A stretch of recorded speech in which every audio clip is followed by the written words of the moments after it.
मंत्रिमंडल के विस्तार के बाद आज मोदी मंत्रिमंडल की पहली बैठक होने जा रही है। आज शाम 5 बजे कैबिनेट की बैठक है और शाम 7 बजे मंत्रि परिषद की बैठक होगी। तो इस वक्त की अहम खबर, कल ही मोदी मंत्रिमंडल का विस्तार हुआ है, एक बड़ा बदलाव हुआ है। बदलाव और विस्तार के बाद आज ये अहम बैठक होने जा रही है। शाम 5 बजे मंत्रिमंडल की बैठक होने जा रही है और उसके बाद शाम 7 बजे मंत्रि परिषद की बैठक होगी। बदलाव और विस्तार के बाद आज देखना होगा कि पहली कैबिनेट की बैठक में किस तरह की चर्चा होती है, क्या एजेंडा रहता है और क्या फैसला लिया जाता है। शाम 5 बजे केंद्रीय कैबिनेट की पहली बैठक होगी विस्तार और बदलाव के बाद, और उसके बाद शाम 7 बजे होगी मंत्रि परिषद की बैठक।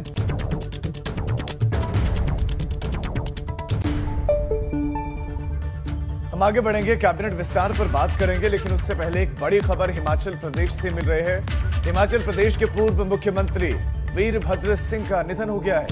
वीरभद्र सिंह कांग्रेस के बहुत बड़े लीडर, उनका निधन हो गया है। राजधानी शिमला में हिमाचल के पूर्व सीएम का निधन हो गया है। आईजीएमसी अस्पताल में वीरभद्र सिंह ने अंतिम सांस ली। हिमाचल प्रदेश के लोकप्रिय नेता और पूर्व मुख्यमंत्री वीरभद्र सिंह 5 बार हिमाचल प्रदेश के पूर्व सीएम वीरभद्र सिंह नहीं रहे, उनका निधन हो गया है। पूर्व सीएम वीरभद्र सिंह के निधन के बाद शोक की लहर रहे राजनीतिक गलियारे में। वो अस्पताल में भर्ती थे, आईजीएमसी हॉस्पिटल में वो भर्ती थे।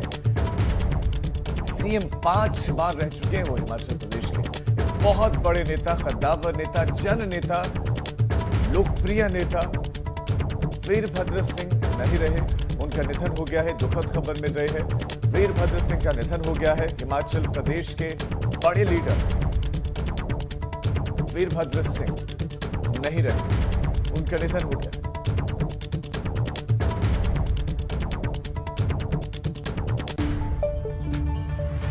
खबरों में आगे बढ़ते हैं। मोदी सरकार के दूसरे कार्यकाल में मंत्रिमंडल का कल पहला शफलिंग हुआ है और इसी दौरान कई नए मंत्रियों को मौका दिया गया।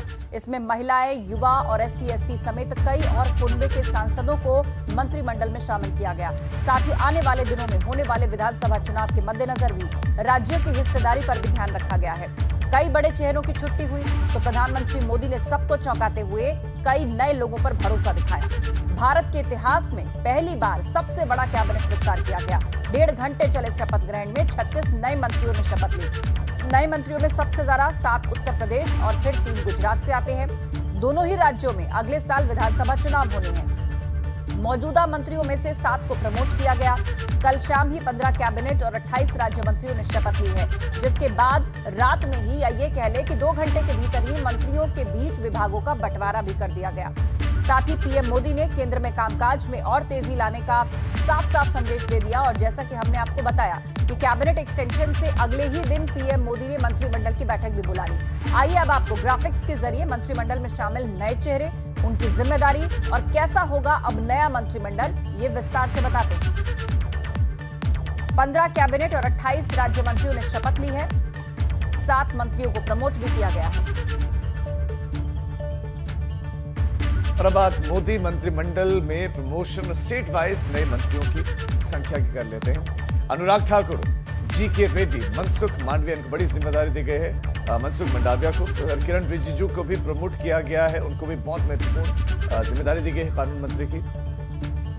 इसके साथ साथ बहुत से जो चेहरे हैं, नाम है, वो कैबिनेट का हिस्सा है। उत्तर प्रदेश की हम बात करें तो 7 मंत्री, गुजरात से 3 मंत्री, कर्नाटक, महाराष्ट्र और पश्चिम बंगाल से 4, बिहार, मध्य प्रदेश और उड़ीसा से 2। इसके अलावा असम, राजस्थान, दिल्ली, झारखंड, उत्तराखंड, मणिपुर, त्रिपुरा और तमिलनाडु से एक मंत्री को मंत्रिमंडल में जगह दी गई है। और इसमें यूपी और उत्तराखंड से आने वाले सभी नए 8 मंत्रियों को राज्य मंत्री की जिम्मेदारी दी गई है।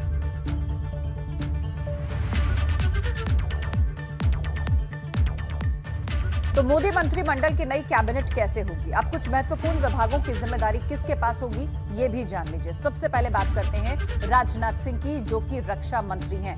रक्षा मंत्रालय संभालेंगे। अमित शाह होम मिनिस्ट्री और उसके साथ कोऑपरेशन मिनिस्ट्री देखेंगे, जिसको हाल ही में बनाया गया है। अपनी तरह का ये पहला और बहुत बड़ा ऐतिहासिक कदम इसे माना जा रहा है। कोऑपरेशन मिनिस्ट्री और होम मिनिस्ट्री अमित शाह देखेंगे। इसके अलावा Nitin Gadkari road transport and highway ministry का कामकाज संभालेंगे। निर्मला सीतारामन फाइनेंस मिनिस्ट्री और कॉर्पोरेट अफेयर्स, इन विभागों को देखेंगे। Narendra Singh Tomar agriculture and farmers welfare rural development, इस मंत्रालय की जिम्मेदारी उनको दी गई है। S Jaishankar external affairs ministry बरकरार रखी गई है उनके पास। Piyush Goyal commerce and industry, उनको ऐड किया गया है। कंज्यूमर अफेयर्स का भी काम अब वो देखेंगे, इससे पहले रेल मंत्रालय उनके पास था। जबकि धर्मेंद्र प्रधान को एजुकेशन, स्किल डेवलपमेंट और एंटरप्रेन्योरशिप का चार्ज दिया गया है। ज्योतिरादित्य सिंधिया को सिविल एविएशन मिनिस्ट्री का कामकाज सौंपा गया है। Kiren Rijiju law and order justice, law and justice मंत्रालय का कामकाज अब किरेन रिजिजू देखेंगे। इसके अलावा Hardeep Singh Puri petroleum and natural gas, इस मंत्रालय का पदभार हरदीप सिंह पुरी को दिया गया है। इससे पहले वो सिविल एविएशन मिनिस्ट्री संभाल रहे थे।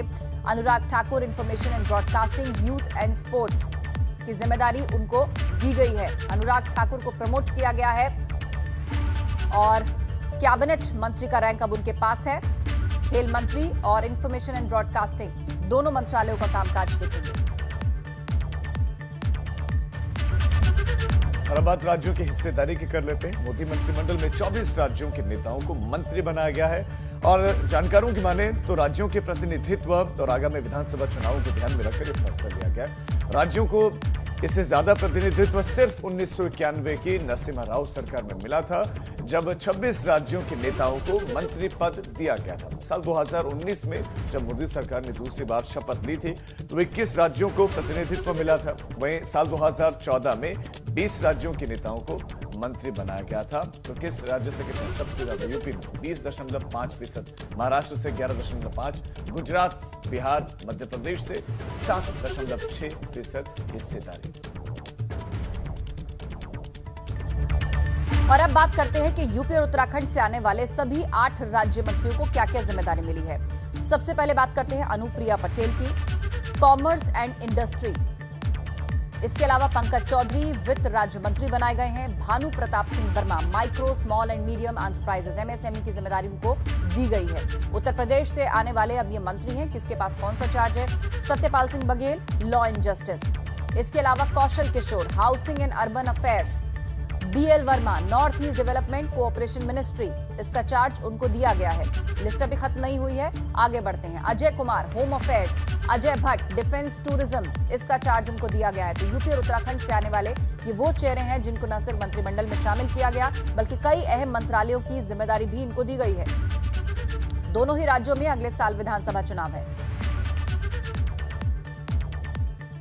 और कुछ तस्वीरें अब आपको दिखाते हैं और जिन भी राज्य मंत्रियों ने शपथ ली है तो तस्वीरें आपको दिखाते हैं। उत्तराखंड के और उत्तर प्रदेश के जिन 8 सांसदों ने शपथ ली है उनकी तस्वीरें। उत्तराखंड से सिर्फ एक नाम है, वो है अजय भट्ट। इससे पहले रमेश पोखरियाल निशंक शिक्षा मंत्री के पद पर काबिज थे, लेकिन अब उनसे वो जिम्मेदारी छीन ली गई है।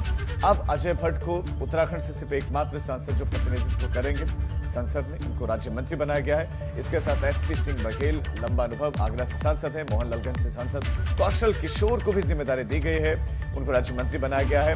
महाराजगंज से सांसद हैं पंकज चौधरी, उनको भी। बनवारी लाल वर्मा को जिम्मेदारी, भानु प्रताप सिंह को जिम्मेदारी दी गई है। जो अनुप्रिया पटेल है, इनका नाम सबसे ज्यादा था भी चर्चाओं में कि इनको मिलना तय है और उनको मिला भी और उन्होंने कल शपथ ली। इसके साथ साथ अजय मिश्र टेनी को भी जिम्मेदारी दी गई है। जातीय समीकरणों को साधने का भी पूरा प्रयास किया गया। तो अजय भट्ट नैनीताल से सांसद है, उनको भी राज्य मंत्री बनाया। नए मंत्रिमंडल में प्रोफेशन का भी ध्यान रखा गया है। 68 मंत्री ग्रेजुएट हैं, 13 मंत्री पेशे से वकील हैं, 7 पूर्व ब्यूरोक्रेट रह चुके हैं, बतौर अधिकारी देश की सेवा में काम कर चुके हैं। 7 मंत्रियों के पास डॉक्टरेट की डिग्री है, 6 मंत्री डॉक्टर हैं, 5 इंजीनियर हैं, 3 मंत्री मैनेजमेंट में पोस्ट ग्रेजुएट हैं। तो मंत्रियों की डिग्री भी जान लीजिए। मोदी मंत्रिमंडल का जो विस्तार हुआ है उसको इतिहास का सबसे बड़ा विस्तार माना जा रहा है। एक युवा कैबिनेट के तौर पर इसको पेश किया गया है और क्वालिफिकेशन वाइज भी किसी के पास डॉक्टरेट की डिग्री है, कोई पेशे से डॉक्टर रहा है, कोई इंजीनियर रहा है, कोई ब्यूरोक्रेट रहा है। नई कैबिनेट की औसत उम्र 58.2 साल है। और ये मोदी सरकार की अब तक की सबसे युवा कैबिनेट है। कैबिनेट में शामिल 12 मंत्रियों की उम्र 50 साल से कम है। 2019 में कैबिनेट में शामिल 11 मंत्री ऐसे थे जिनकी उम्र 50 साल से कम थी। वहीं साल 2014 में शपथ लेने वाली कैबिनेट में 33 यानी कि करीब 72% मंत्री 50 साल या फिर उससे कम उम्र के थे। हालांकि 2014 की मोदी कैबिनेट की औसत उम्र 59.6 साल थी। 40 साल से कम उम्र के मंत्रियों की बात अगर हम करें तो 2014 में स्मृति ईरानी इकलौती मंत्री थी। 2019 के कैबिनेट में एक भी मंत्री 40 साल से कम उम्र का नहीं था, लेकिन नई कैबिनेट में 3 ऐसे मंत्री हैं जो 40 साल से कम उम्र के हैं। 2014, 2019, 2021 का ही कंपैरिजन है, ये तुलना है। देखिए कि कितना बदलाव आया है। और युवा कैबिनेट इसको कहा जा रहा है। 58.2 औसत उम्र इस कैबिनेट की।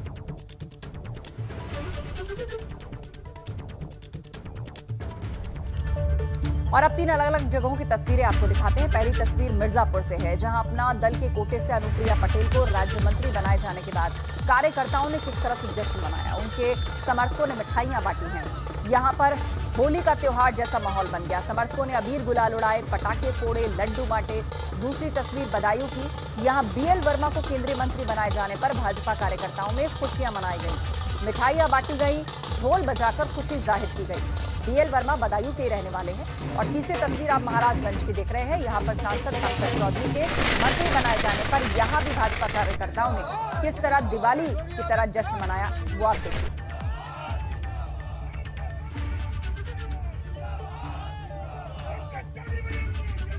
मोदी सरकार में मंत्री बनाए जाने के बाद बीजेपी कार्यकर्ता मानो कहीं दिवाली पर मना रहे हैं, कहीं पर होली पर मना रहे हैं। पहली तस्वीर लखीमपुर खीरी की आपको दिखाते हैं, जहां पर सांसद अजय मिश्रा टेनी को केंद्रीय राज्य मंत्री बनाए जाने पर बीजेपी के कार्यकर्ताओं ने जश्न मनाया जैसे यहां पर दिवाली हो।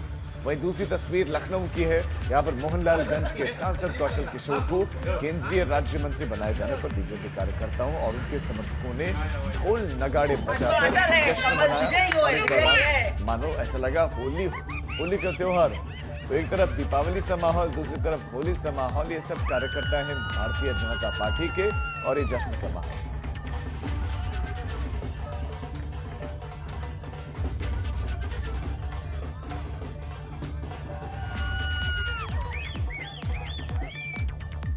और अब पूर्वांचल की खबरें आपको सुपरफास्ट अंदाज में दिखाते हैं। चलिए फटाफट खबरों की शुरुआत करते हैं। वाराणसी में वैक्सीनेशन पर राजनीति शुरू हो गई है। सपा के पदाधिकारियों ने वैक्सीनेशन पर राजनीति करने का आरोप लगाया और सीएमओ कार्यालय पर बैनर हटाए जाने, मनमानी को लेकर ज्ञापन दिया, साथ ही आंदोलन की चेतावनी दी। जौनपुर में लूटकर भाग रहे बदमाश को पुलिस ने गोली मारी। व्यापारियों से 55,000 रुपए की लूट कर भाग रहे थे 3 बदमाशों में से 2 को ग्रामीणों ने पकड़ लिया। घायल बदमाश को जिला अस्पताल में भर्ती करवाया गया। भदोई में भारतीय जनता पार्टी ने जनपद में ब्लॉक स्तरीय चुनाव की लिस्ट जारी की है। अब हौली, ज्ञानपुर समेत 6 ब्लॉक पर प्रत्याशी घोषित किए गए। कुशीनगर में 25,000 के नामिया पशु तस्कर को पुलिस मुठभेड़ में गोली लगी है और पुलिस और बदमाशों के बीच मुठभेड़ में एक शातिर पशु तस्कर गिरफ्तार हो गया। एक अन्य फरार है। गिरफ्तार बदमाशों पर कुशीनगर और गोरखपुर में कई जगहों पर आपराधिक मुकदमे दर्ज। आजमगढ़ में भीषण गर्मी के चलते पुरानी कोतवाली स्थित ट्रांसफार्मर धू कर जल गया। ट्रांसफार्मर जलने की वजह से पुरानी कोतवाली, आसिफगंज चौक समेत कई इलाकों की विद्युत सप्लाई बाधित हो गई है।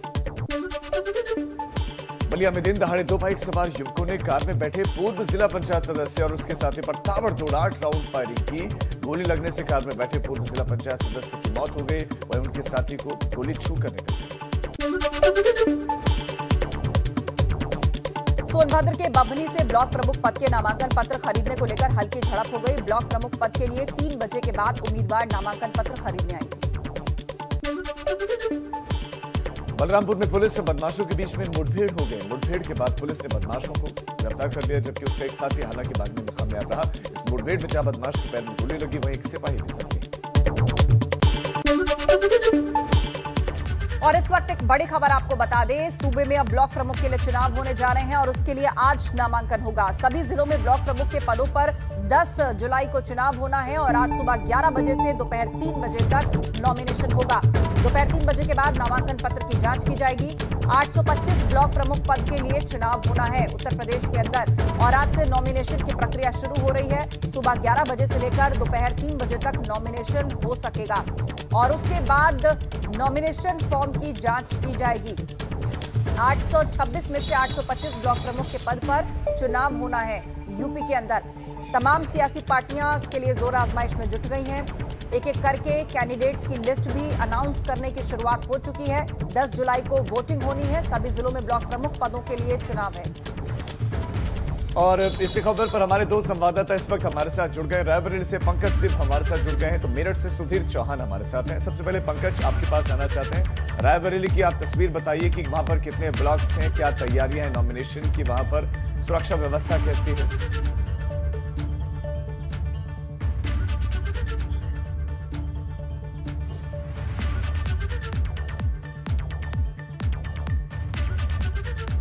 कुछ ऑडियो का इशू है, आपकी आवाज नहीं आ रही। पंकज आपके पास लौट रहे, सुधीर का रुख कर लेते हैं। सुधीर, मेरठ की आप स्थिति बताइए, यहाँ पर राजनीतिक दलों की तरफ से क्या तैयारियां हैं, यहाँ पर प्रशासन की सुरक्षा को लेकर क्या तैयारियां, नॉमिनेशन को लेकर क्या तैयारियां हैं, कितने ब्लॉक्स यहाँ पर हैं?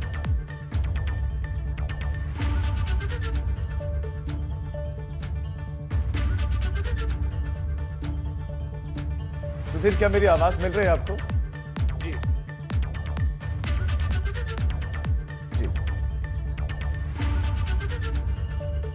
10 जुलाई को वोटिंग होनी है और मतगणना भी 10 जुलाई को ही होगी। आज नॉमिनेशन फाइल किया जा रहा है 11 बजे से लेकर दोपहर 3 बजे तक। हम अपने संवाददाताओं के पास जाएंगे और उनसे जानेंगे कि क्या वहां पर प्रशासन की तैयारियां हैं और क्या स्ट्रेटेजीज वहां पर राजनीतिक दलों की तरफ से अख्तियार की जा रही है, विपक्ष क्या कह रहा है। आज नामांकन दाखिल किया जा रहा है, 9 तारीख नामांकन वापसी की है, तो 10 तारीख को वोट डाले जाएंगे और मतगणना भी होगी। हमारे दोनों ही सहयोगी हमारे साथ लगातार बने हुए, पंकज सिंह रायबरेली से और सुधीर चौहान मेरठ से। पंकज, मेरी आवाज अगर आपको मिल रही है तो जरूर दर्शकों को आप बताएं कि रायबरेली की तस्वीर कैसी है, क्या वहां पर तैयारियां हैं नॉमिनेशन की?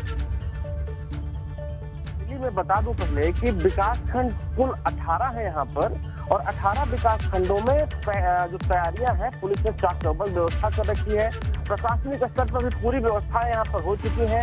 अभी चूंकि जल्दी ही यहाँ पर चुनाव हुआ है जिला पंचायत का, तो जो जिस तरह से तैयारियों की रही बात, तो पुलिस व प्रशासन दोनों अपनी पूरी चाक चौबंद व्यवस्था यहाँ कर चुकी है। और बता दूं 18 ब्लॉकों में 17 ब्लॉक में भाजपा ने अपना कैंडिडेट भी घोषित कर दिया है, लेकिन एक ब्लॉक ऐसा है, एक विकासखंड ऐसा है जहां पर उसने अपना कैंडिडेट घोषित नहीं किया है। वहां से सदर विधायिका अदिति सिंह की मां वहां पर निर्दलीय के प्रत्याशी के रूप में वहां पर खड़ी है, अपना प्रत्याशिता दर्ज कर रही है और आज वो नामांकन भी करेंगी। भाजपा ने अभी तक फिलहाल लिस्ट जारी नहीं की। माना ऐसा जा रहा है कि भाजपा ने अदिति सिंह की मां को, वैशाली सिंह जिनका नाम है, उनको वॉकओवर दिया है कि आप चुनाव लड़ो, लेकिन अथेंटिक रूप से अभी तक कोई लिस्ट जारी नहीं हुई है। तैयारियों की रही बात, तो तैयारियां पूरी तरह से यहाँ पर हो चुकी हैं। बिल्कुल, तैयारियां पूरी तरह से हो चुकी हैं और आज से नॉमिनेशन की प्रक्रिया भी जो है वो शुरू हो रही है। शाम दोपहर 3 बजे तक जो है वो नॉमिनेशन हो सकेंगे। रुख मेरठ का कर लेते हैं, सुधीर चौहान हमारे साथ जुड़ गए हैं। सुधीर, यदि आप हमें सुन पा रहे हैं तो मेरठ का हाल बताइए, वहां पर मुकाबला किन पार्टियों के बीच में है खास तौर से, और कैसे समीकरणों को साधने में लगे राजनीतिक दल?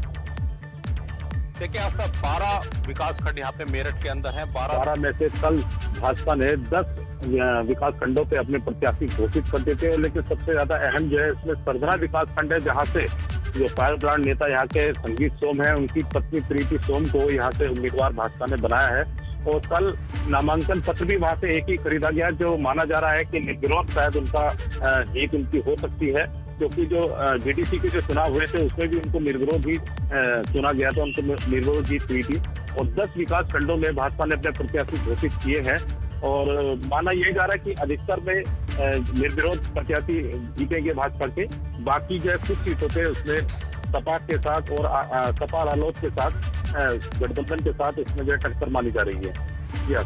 जी हाँ, तो सपा और रालोद के साथ गठबंधन और बीजेपी की टक्कर यहाँ पर मानी जा रही है। जानकारी के लिए आप दोनों का बहुत शुक्रिया। बड़ी खबर आपको दे दें कि अध्यक्ष पद पर चुने गए सभी सदस्य शपथ लेंगे 12 जुलाई को। 12 जुलाई को सुबह 11 बजे जिला पंचायत अध्यक्षों का शपथ ग्रहण होगा। पंचायती राज विभाग के एसीएस ने सभी जिलाधिकारियों को पत्र लिख दिया है। एसीएस पंचायती राज मनोज कुमार सिंह ने ये चिट्ठी लिखी है। शपथ ग्रहण के बाद बैठक और समितियों का गठन भी होगा।